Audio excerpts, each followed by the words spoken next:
यशोदानन्दना व्रजजनरञ्जना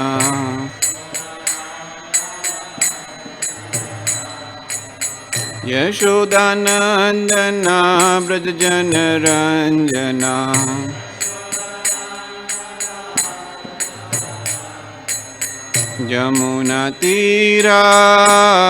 यमुनातीरावनचारी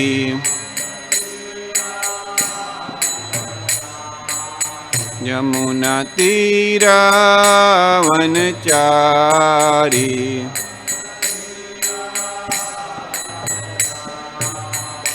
जय राधा माधवा कुंज बिहारी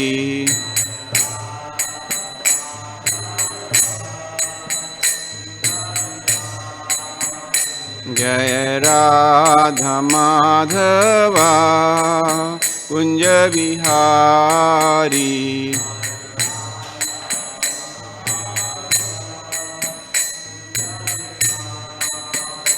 जय गोपी जन बल्लभवा गिरिवरधारी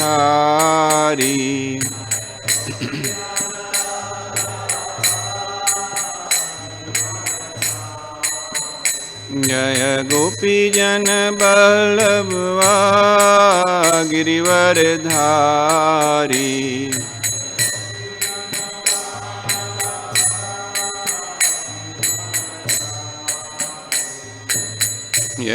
यशोदानन्दना व्रजजनरञ्जना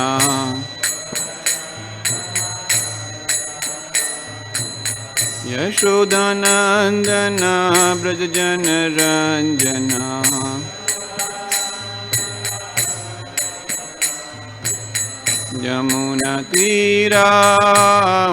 यमुनातीरावनचारी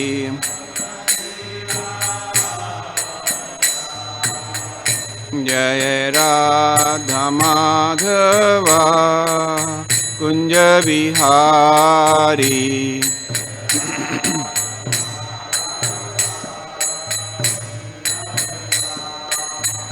जय गोपी जन बल्लभवा गिरिवरधारी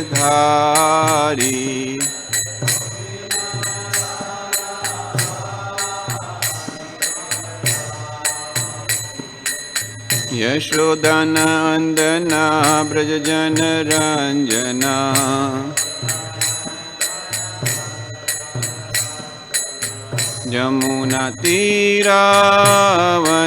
यमुनातीरावनचारी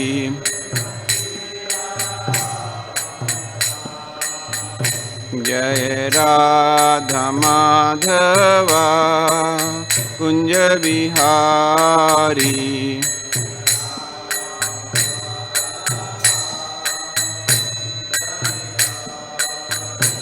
हरे Krishna Krishna Krishna Hare Hare Hare Rama Ram Ram Hare Hare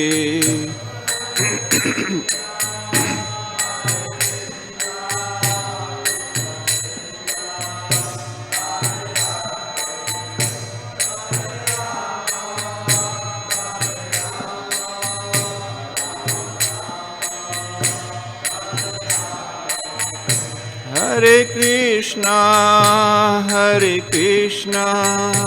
Krishna Krishna Hare Hare Hare Ram Ram Ram Hare Hare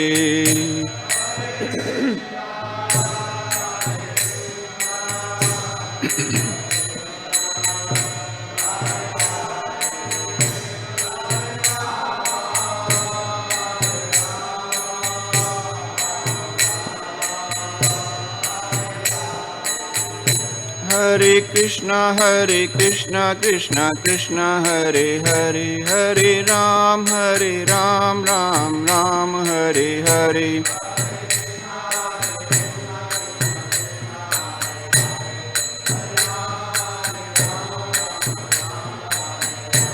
Hare Krishna Krishna Krishna Hare Hare, Hare Ram Ram Ram Hare Hare.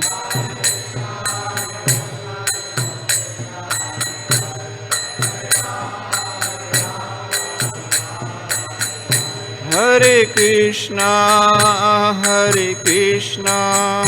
Krishna Krishna Hare Hare, Hare Rama Rama Rama Hare Hare.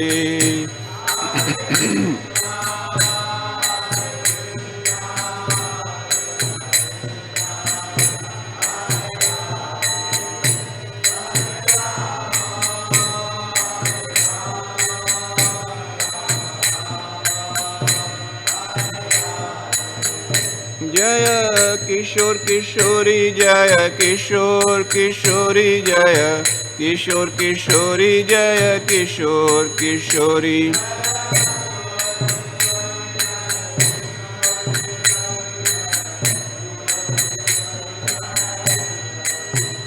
Jaya Jagatnatha Jagatnatha Baladeva Jaya Subhadra.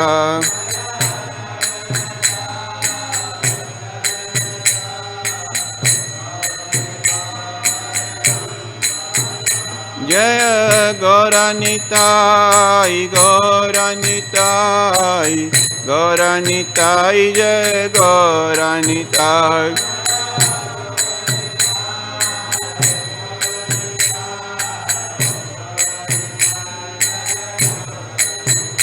Jaya Prabhupada Prabhupada Prabhupada Jaya Prabhupada.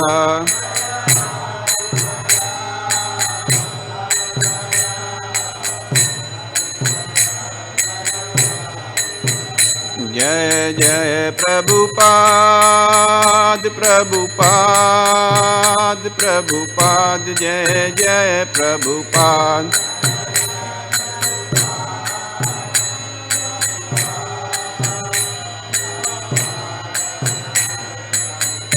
Jai Jai Prabhupada Prabhupada Prabhupada Jai Jai Prabhupada.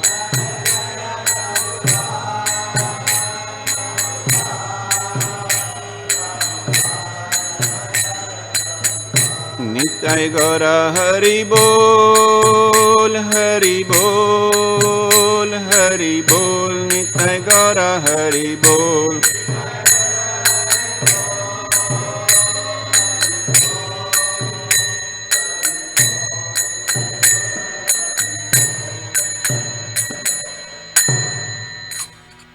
जय विष्णुपाद परमहंसा परिवाजकाचार्य श्रोतशत Shri Srimad his divine grace AC Bhaktivedanta स्वामी शिला प्रभुपाद की जय.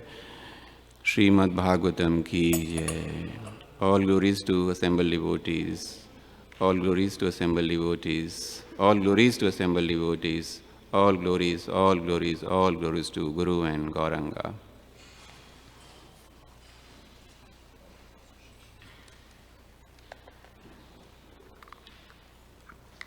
Narayanam namaskritya naram chaivam narottamam devim saraswatim vyasam tato jayamudire nashte prayeshu bhadreshu nityam bhagavat sevaya भगवतीरुत्तम श्लोके भक्तिर्भवती नैष्टिकी. ओम नमो भगवते वासुदेवाय. ओम नमो भगवते वासुदेवाय. ओम नमो भगवते वासुदेवाय. Hare Krishna. So we're reading from Canto 8, Chapter 4, Gajendra returns to the spiritual world. Text number 2, 3, and 4.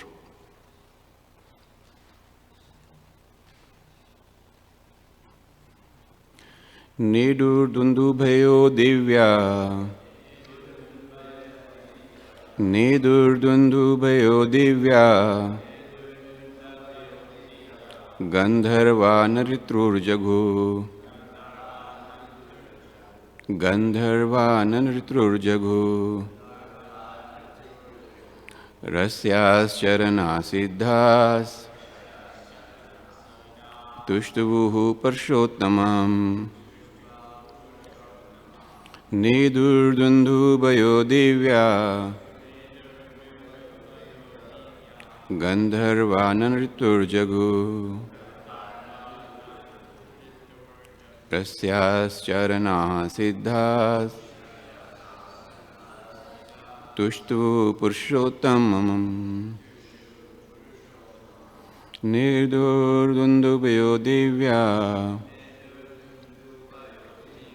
Gandharva Naritrurjaghu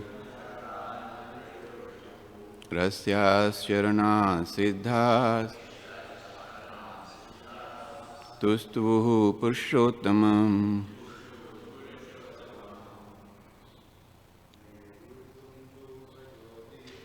Nedur Dundubhayo Divya Gandharva Naritrurjaghu Rasya Charana Siddhas Tushtu Purushottamam Nedur Dundubhayo Divya Gandharva Naritrurjaghu Rasya Charana Siddhas Tushtu Purushottamam Nedur Dundubhayo Divya Gandharva Naritrurjaghu Rasya Charana Siddhas Tushtu Purushottamam. Mataji. Nedur Dundubhayo Divya Gandharva Naritrurjaghu Rasya Charana Siddhas Tushtu Purushottamam Nedur Dundubhayo Divya Gandharva Naritrurjaghu Rasya Charana Siddhas Tushtu Purushottamam Nedur Dundubhayo Divya Gandharva Naritrurjaghu Rasya Charana Siddhas Tushtu Purushottamam. Nidhu vibrated, Dundubhaya kettle drums, Divyaha in the sky of the higher planetary system, Gandharvaha residents of Gandharvaloka, Nanritu danced, Jagu and sang, Rishaya all the saintly sages, Charanaha the inhabitants of the Charana planet, Siddhaha the inhabitants of the Siddha planet, Tushtuhu offered prayers, Purushottamam to the Supreme Personality of Godhead, Purushottama the best of males, Translation by His Divine Grace, A.C. Bhaktivedanta Swami Srila Prabhupada. Srila Prabhupada ki jai. There was a beating of cattle drums in the heavenly planets. The inhabitants of Gandharva Loka began to dance and sing, while great sages and the inhabitants of Charanaloka and Siddhaloka offered prayers to the Supreme Personality of Godhead, Purushottama. Text number 3 and 4. Yosau gridahasa vaisadhya paramasharya rupadre mukto devala sapena huhur gandharva satmaha pranamaya shirashadhisham uttam shlokam avyayam agyato yaso dharma kirtanya guna satkatham. The best of the Gandharvas, King Huhu, having been cursed by Devala Muni, had become a crocodile. Now, having been delivered by the Supreme Personality of Godhead, he assumed a very beautiful form as a Gandharva. Understanding by whose mercy this had happened, he immediately offered his respectful obeisances with his head and began chanting prayers just suitable for the Transcendental Lord, the Supreme Eternal, who is worshipped by the choicest verses. Purport. The story of how the Gandharva had become a crocodile will be described later. The curse by which the Gandharva took his position was actually a blessing, not a curse. One should not be displeased when a saintly person curses someone, for his curse indirectly is a blessing. The Gandharva had the mentality of an inhabitant of the celestial planetary system, and for him to become an associate of the Supreme Lord would have taken millions of long years. However, because he was cursed by Devala Rishi, he became a crocodile, and in only one life was fortunate enough to see the Supreme Personality of Godhead face to face and be promoted to the spiritual world, to become one of the Lord's associates. Similarly, Gajendra was also delivered by the Supreme Personality of Godhead when he was freed from the curse of Agastya Muni. Om Gyantimirandhasya Gyananjana Shalakaya Chakshurunmilitam Yena Tasmai Shri Guruve Namaha Shri Chaitanya Manobhishtam Stapitam Yena Bhutile Swayam Rupa Kadamayam Dadati Swapadantikam Vansha Kalpa Tirubhasya Kirpa Sindhu Bhaya Evacha Patita Nam Pavnebhyo Vaishnavebhyo Namo Namaha Shri Krishna Chaitanya Prabhu Nityananda Shri Advait Gadadhar Shri Vasadi Gaur Bhakti Vrinda Hare Krishna, Krishna Krishna, Hare Hare, Hare Ram, Ram Ram, Hare Hare. So, we are continuing with this pastime of Gajendra and the crocodile. Most of it, what we are going to discuss has been discussed earlier or in some way or the other. We know by now that the king of elephants, Gajendra, who was King Indradumna in his previous lifetime, was cursed by Agastya Muni. Is everybody clear about why he was cursed? Yeah. So Indradumna was a very, very pious king. And he was so great, and he followed the scriptural injunctions so much that when he was of age, he gave up all his kingdom and went into the forest to meditate on the holy name of the Lord. And while he was meditating, one day, Agastya Rishi happened to visit his ashram. And because the king Indradumna was so much focused and absorbed in his meditation that he did not notice the arrival of Agastya Muni, and he couldn't really welcome him. So the rishi was very much upset, and he cursed him that you become a dumb elephant. So that's what happened to him. And for the crocodile, I think we have discussed this earlier also, but I will repeat it. The crocodile was a Gandharva. Gandharvas are generally very handsome, beautiful. They have very nice features, good fair complexion. They are very good in music and so on. So Gandharva king was sporting in water in a lake with some damsels, and which if you look in Kali Yuga, it will be everybody's desire. At that time, it was only special people who were able to do that. So he was, sporting in the water, and Devala Rishi was meditating there also, and while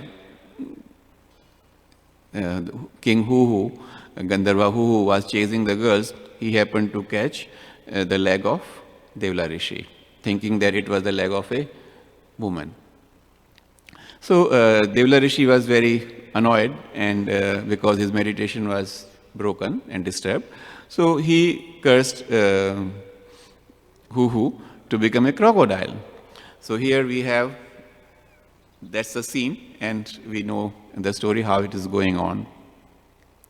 Now, in these verses, the emphasis is on the point that a number of times, even great personalities have been cursed by some sages, sometimes for a very, very insignificant mistake of theirs, which may be intentional, and sometimes it may not even be intentional. It may be, a number of times we say we make a mistake and we seek forgiveness saying that it was unintentional, I did not even know about it.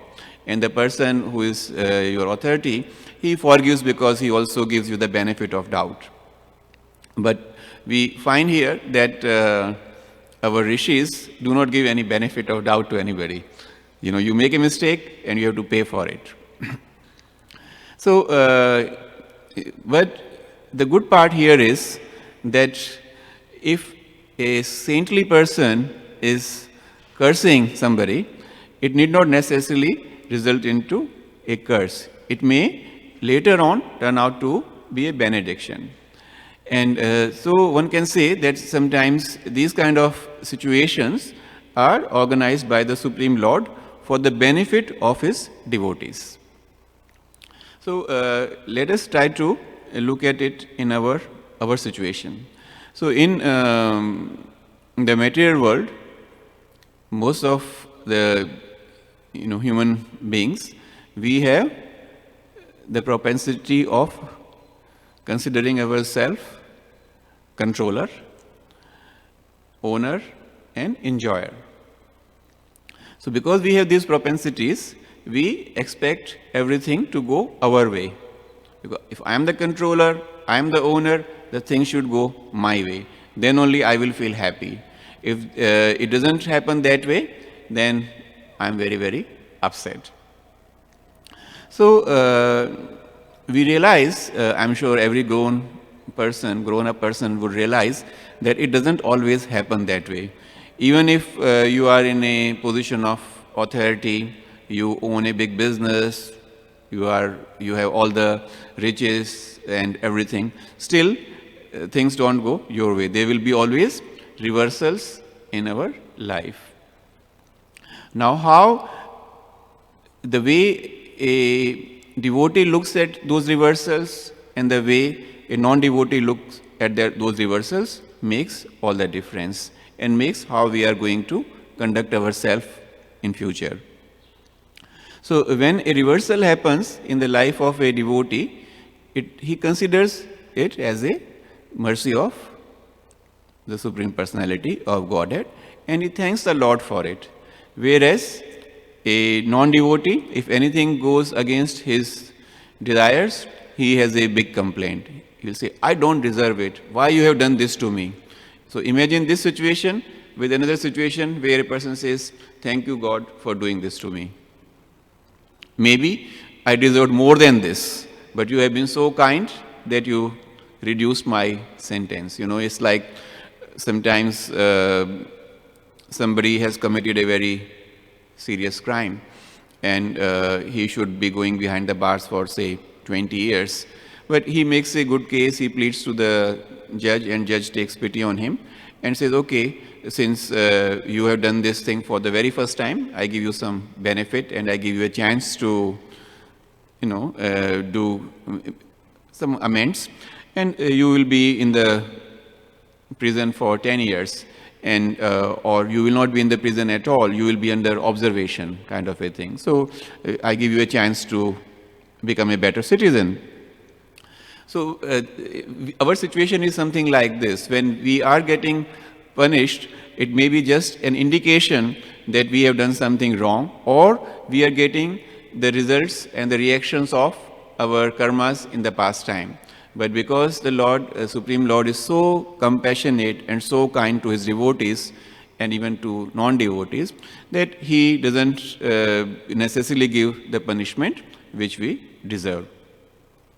So we have had several cases in our scriptures when we read Srimad Bhagavatam, we read other scriptures also, and we find that number of times somebody was cursed, and eventually it turned out to be a blessing for that person. So here, in this particular context which we are reading, we have these two personalities. So it was quite clear for King Indradumna to go back to Supreme Personality of Godhead in his previous lifetime itself. But because he was cursed by Agastya Muni, it did not happen. But for King Huhu, the king of Gandharvas, it would have taken many, many more lifetimes before he could have thought of going back to Godhead. So for him, the curse of Devla Rishi turned out to be a blessing. Now, just how on his own merits the crocodile, the King Huhu in the form of crocodile, could have seen the Supreme Personality of Godhead face to face and gone back to Godhead. It is just not, conceivable.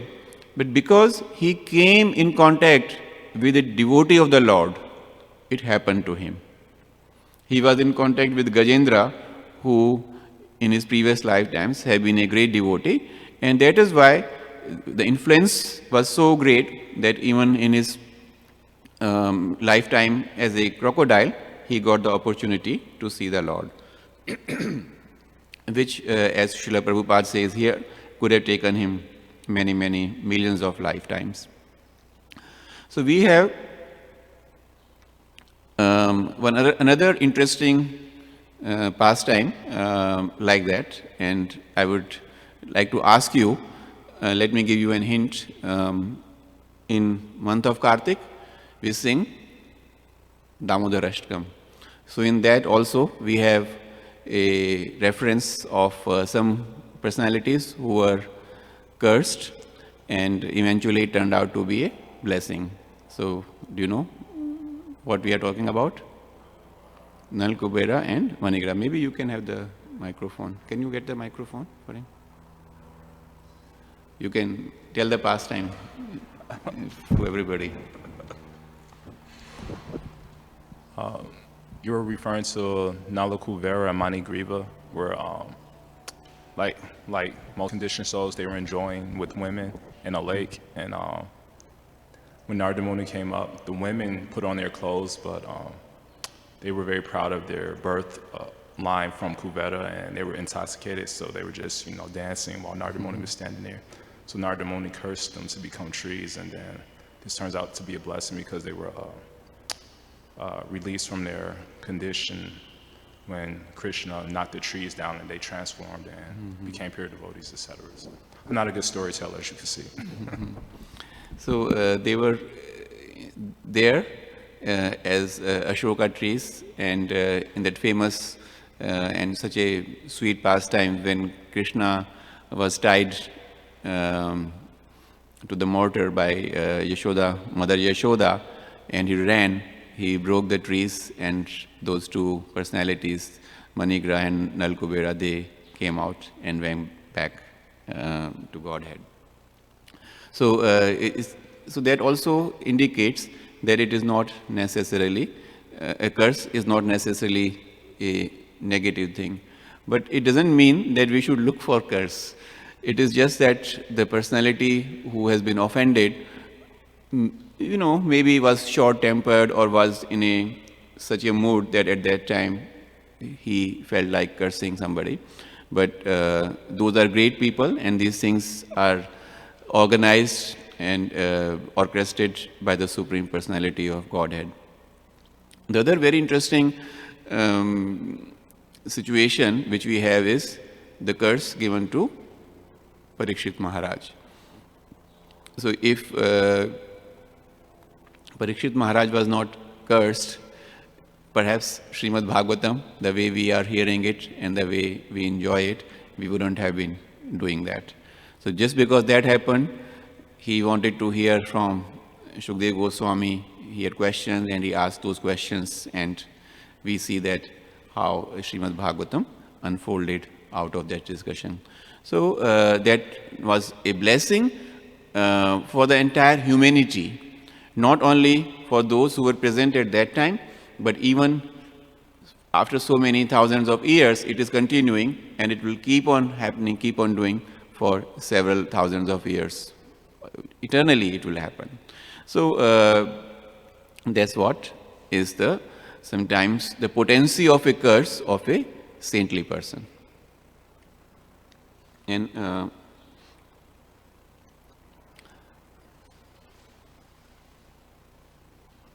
there's another interesting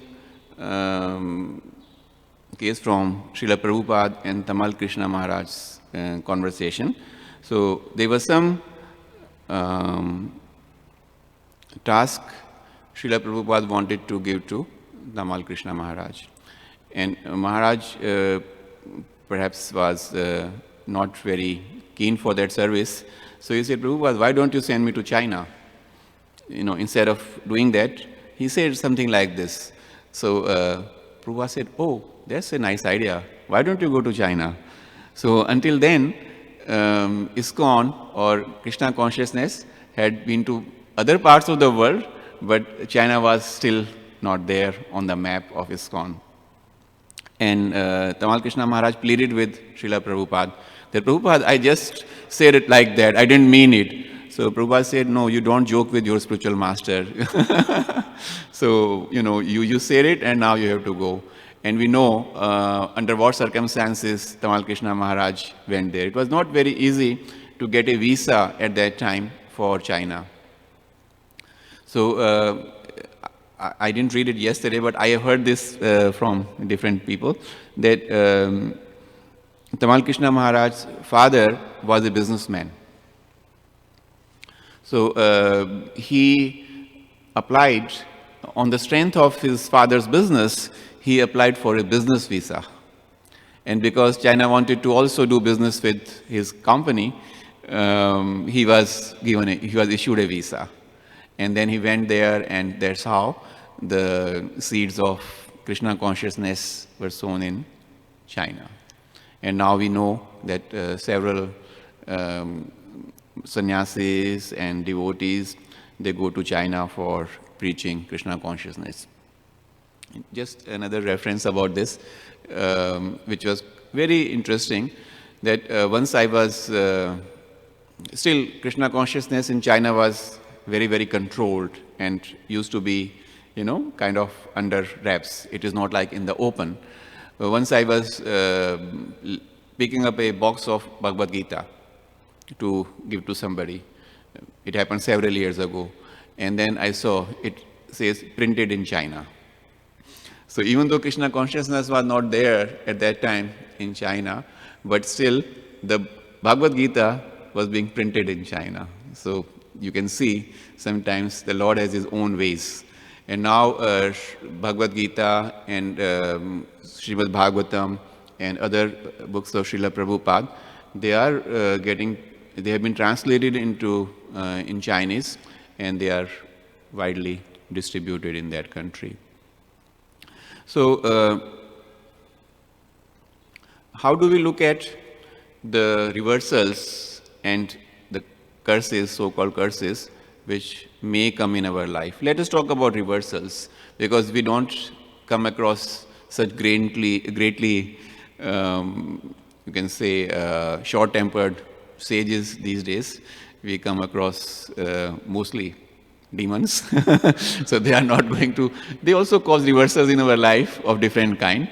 So what would a reversal in the life of a devotee mean?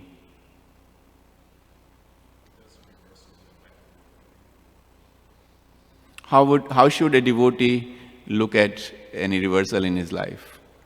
Or what may be the purpose of that? A bless, a blessing. I mean, this reminds me. I always quoted Bhaktisiddhanta. In the Bhaktisiddhanta Vaibhav, he said one really nice point that I appreciated. It's the chapter called Revolutionary Preacher of Truth. He says, when Bhagavan is merciful to me, he sends unlimited persons to speak sour and disrespectful words just to teach me tolerance, because everyone's always speaking nice words to us, increases our ego, and we become more proud, and that I'm the controller. Oh, I must be pure, everyone's respect me, etc. So I kind of appreciate that point. So there are two situations, you have very nicely put it. One is to kind of remind us our true position, and sometimes to get us out of our complacency. We start taking things for granted.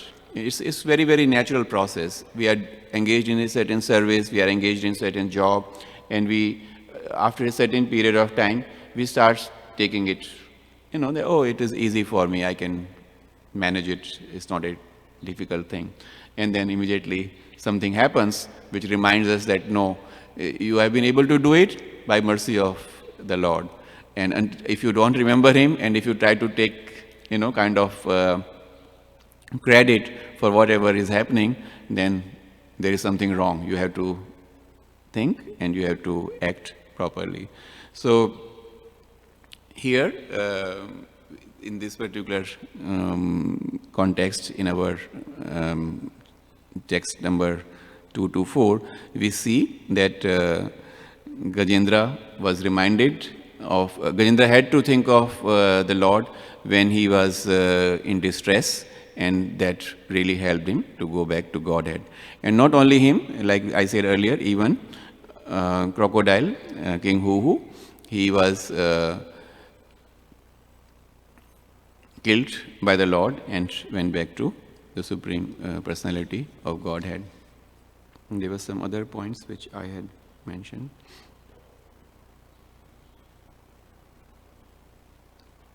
Okay, this is the last point which I want to make. I think I had mentioned that, but let me repeat it, that when reversals come in the life of a materially motivated person, he straight away wants to blame Krishna for that. And when reversals come in the life of a devotee, he thanks Krishna for them. So people turn to Krishna in when there is some sorrow in their life, when there is some desperation in their life, and that's what the majority of people do. But and that's where the difference between a devotee and a non-devotee lies. A devotee is even thanking Krishna when everything is going smoothly, when everything is going our own way and smoothly. We should still be thanking Krishna for that. I had said this earlier also, and I think in the last couple of weeks, and this particular statement has been repeated so many times, even on Festival of Holy Name, when Maharaj was speaking, he also said, Bhakti Rasayana Sagar Maharaj was mentioning this also, that if we think of Krishna, if we think of the Lord, if we pray to Him when everything is going on so nicely, then there will not be any sorrows, there will not be any distress, there will not be any desperation in our life. So that is the indication which we get from Srimad Bhagavatam also in this text. So I would like to invite questions, comments, corrections and additions. So Swal Prabhu wants to add something.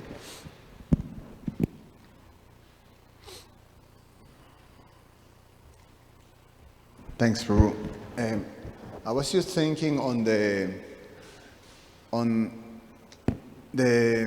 sages. It's such a recurring thing. You mentioned it, the sages becoming angry and cursing. You mentioned something that sort of made it more clear, so I was just trying to go a little more in depth on that. You said that they do it as a corrective manner. I try to remember exactly how you said it. That the purpose is to correct, and therefore they do that. Yeah. Is to correct a mistake. That's how you said it. That when there's a mistake, then that's when it happens. There's an immediate correction that they do. So it becomes clear, that these situations that many times, even some minimal thing that is a mistake, even then, they're very in an angry mood. Many times they punish and make a correction of that mistake. Yeah. Even this recurring thing of a sage in samadhi neglecting, the entrance of a superior and or someone important, and then there is this, this anger. And the picture of a sage becoming angry is like, wait, that, how's that happen? And even, not having the discrimination, it takes one to know one. So you're supposed to know when someone is in samadhi, or at least, that someone is deep in something special happening. But even then, they have to correct that mistake. It's not acceptable. Yes. And it just flashed in my mind one experience that I have, if I may share, with Tamal Krishna Maharaj, and you mentioned it, then I said, oh wow. That one time I saw Tamal Krishna Maharaj. He was famous for being very heavy, as well as very loving. But when he was heavy, you don't want to be around. He was like really heavy. And I have one of those experiences that there was this very nice devotee doing service. We were serving our Guru Maharajas, and Tamal Krishna Maharaj was there. I was serving also my Guru Maharaj. And pizza. And this devotee, very nice devotee, with a, he was very enthusiastic and happy to serve, but he made a mistake. He actually tripped. And when he was bringing the pizza, in his enthusiasm, he tripped, and the pizza flew out of his plate into Srila Rupa Swami's, His Holiness Rupa Swami's lap. So, His Holiness Rupa Swami, very humbly, just like, shrug his shoulders, pick his pizza and put it, in the plate and sort of wipe. We all were in shock, seeing the pizza flying and landing. Tamal Krishna Maharaj was different. He was looking at Rupa Swami's dhoti, and literally you see his eyes became red. And then he turned to this devotee and shout, "You are not a devotee." It was like a curse, almost. And this poor devotee went in tears, went pale white, and almost like was by the loudness and the heaviness of that statement, he just went throw out of the room. And then everything came down. Tamal Krishna Maharaj, the conversation, everything went normal, and then eventually, later Tamal Krishna Maharaj just pardoned this devotee, but the action in itself was so heavy that, I'm sure we all were like oh my God, you have to be so careful about the things. You can make a mistake when serving the spiritual master, you know, like that. So, Thank you, Prabhu, for sharing. It also reminded me, just for understanding purposes, that as kids, we often get chastised by our parents, we often get chastised by our teachers, our superiors, for different, sometimes very small mistake which we might have done. So it doesn't mean that our parents or, our superiors, they do not love us, or though they do not like us. It is just that they want to bring us, bring the correct values, and we do not keep on repeating those mistakes. So that is the reason behind it. So it is done with that kind of intention. And same, I was just thinking about it as Suval Prabhu was sharing his experience, that it is also applicable in a temple setup. Now we have certain, say for example, Suval Prabhu is serving here in certain capacities, and he is responsible for the ashram. So if he finds the devotees are doing a good job, I'm sure he will appreciate it.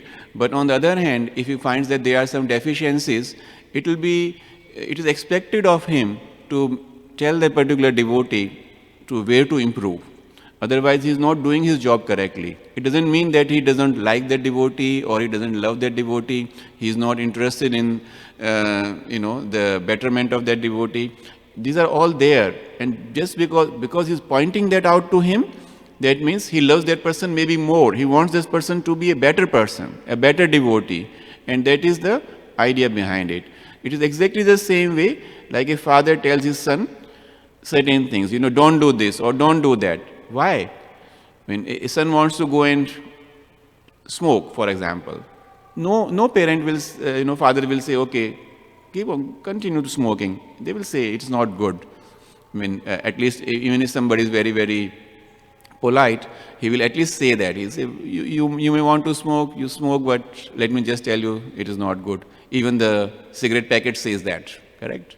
So, same way, it is the responsibility of senior Vaishnavas to guide the neophytes, the juniors, and those who are under their guidance, so that they could grow in their Krishna consciousness. Thank you, Prabhu. Yes, Prabhu.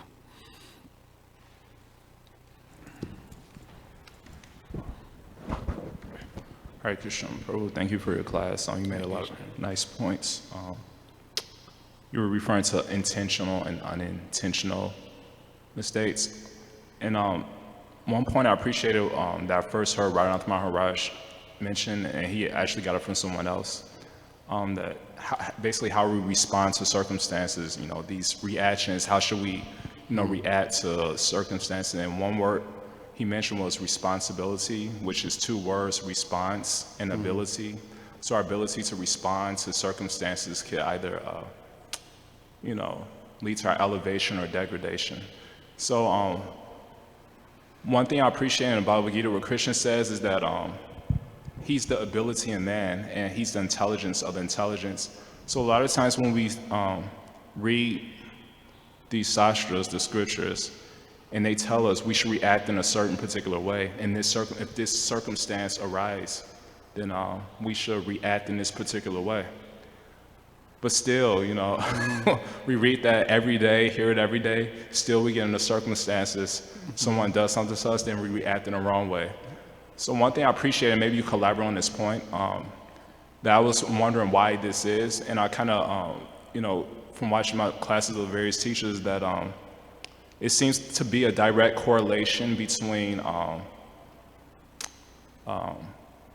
essentially, basically, our happiness, Chaitanya Mahaprabhu says, our happiness shouldn't be dependent on others respecting us, but our happiness is dependent on respecting others. And we could see, like, for example, as far as apologizing is concerned, our happiness shouldn't be dependent on others apologizing to us, but it is dependent on us apologizing to others. And we could see this, I'll just give two examples, and maybe you collaborate on this point, is that in the pastime of Keshava Kashmiri, he was a very proud scholar. He was very condescending to Chaitanya Mahaprabhu and his students when Chaitanya Mahaprabhu was a young child. and he composed some verses. He was like very arrogant, disrespectful. He didn't know he was a supreme Lord. So then when he composed his verses, 108 verses glorifying Mother Ganges, Lord Chaitanya, of course, repeated them exactly the same way and mentioned all the faults in it. And he was surprised that he remembered, even a few of them. Yeah. And so when Chaitanya Mahaprabhu basically defeated him, all his students started to laugh. And Keshava Kashmiri, he wanted to rebuttal naturally, because I'm a very learned scholar. But it's described that the Lord and Mother Saraswati took away his intelligence, and he couldn't respond. He was just speechless.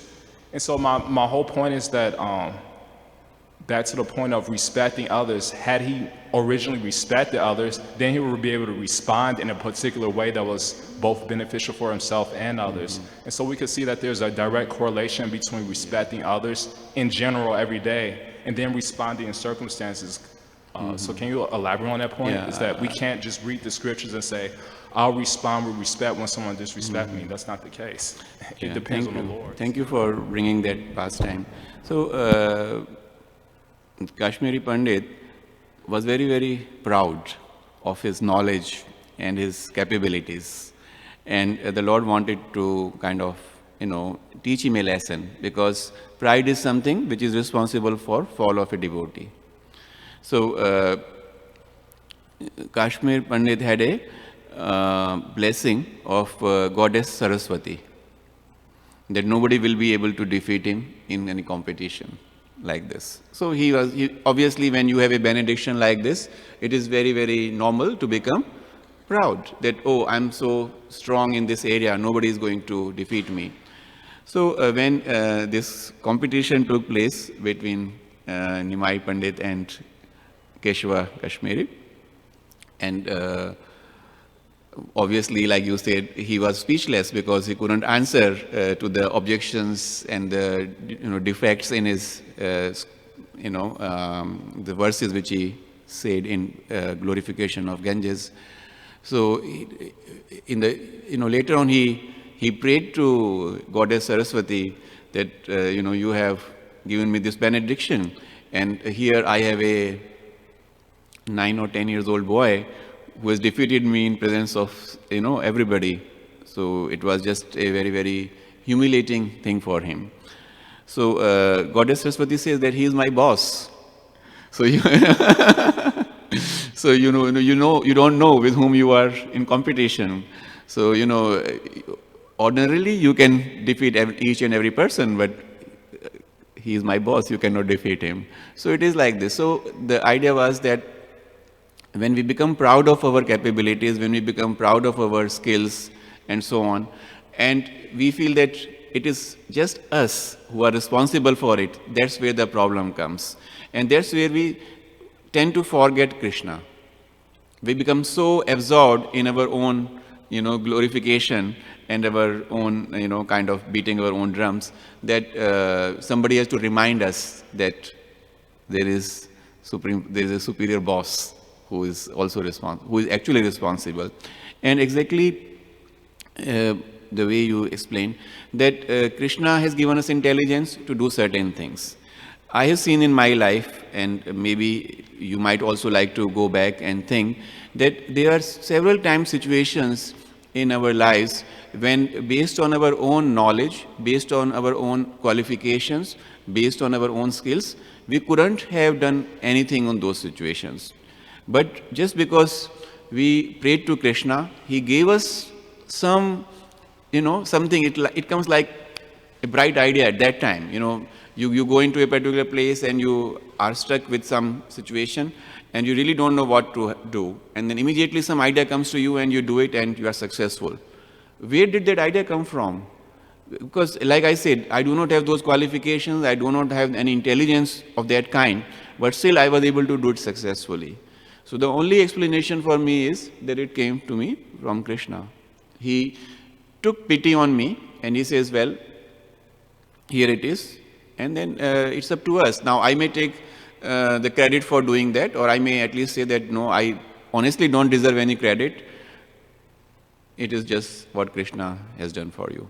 In my job, it happened. I can just share with you, we have a few minutes. Most of you know that I do travel business.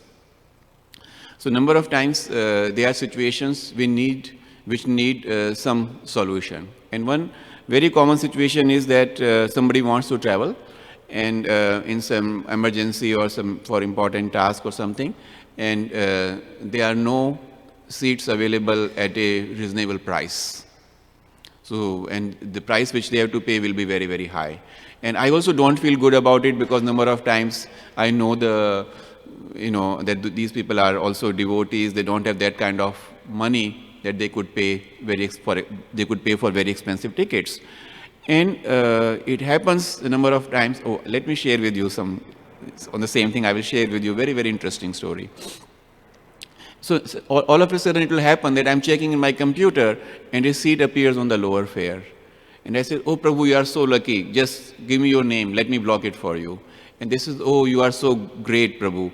I said, no, it is just you that you were so fortunate that Krishna heard it. And I'm just on the computer. I was doing it all the time. If you had called me 15 minutes ago, this seat wouldn't have been there because I've been checking, it was not there. And now just because a devotee is calling, it happened. So Krishna also manages, that is, devotees get glorified. So that is the other aspect of what you are saying.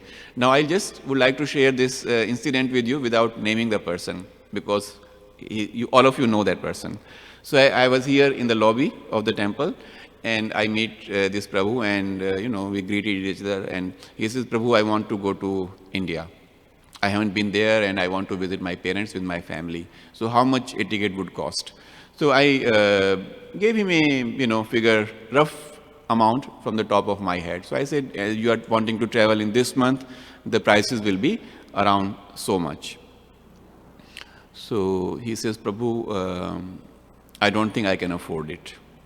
So I also told him, I said, Prabhu, if it means you cannot pay immediately, I can, from my personal funds, I can finance it for you. You can pay me over a period of time. So he said, no, Prabhu, since I cannot pay for it myself, I will not buy the ticket. So I said, entirely up to you, but my offer is there. This was Sunday feast. And Monday, I go to my office, and I thought, okay, let me see, what's happening. And that day, the airlines dropped their prices by almost $200 to $300 per ticket. It was just unthinkable, I immediately called that devotee and I says, Prabhu, Krishna heard your prayers. Honestly, it was that. Krishna heard your prayers. Immediately buy the ticket because you are never going to get these prices. And he says, oh Prabhu, I don't know how to thank you. I said, please don't thank me. Make the booking and thank Krishna. So this is what happens, Prabhu. When Krishna has to, make somebody, he makes us instruments in all his, Leela. And we get the glorification, we get the, appreciation and so on. But all comes from him. So this was very, very classic case. I couldn't believe it that something like that happened. And then not only him, I called even several other devotees who mentioned that they might go. That please, the tickets are available at such a cheap price. If you were thinking of going, please don't delay, buy the ticket. And so it was there for Monday. The next day, this news among the devotee circles, several devotees heard about it. And, somebody called me in the evening and says, Prabhu, I'm also wanting to go, but we are not yet sure about the dates and so on. So I said, until and unless you know the dates, we cannot do anything about it. And okay, let me think, let me discuss with my wife and I'll call you tomorrow morning. And they called me next morning and it was back to the old prices. So they were not able to those people were not able to get the benefit of the lower price. Or at least the person who genuinely in front of Kishore Kishori said that he cannot afford to go with those higher prices, Kishore Kishori dropped the prices for them.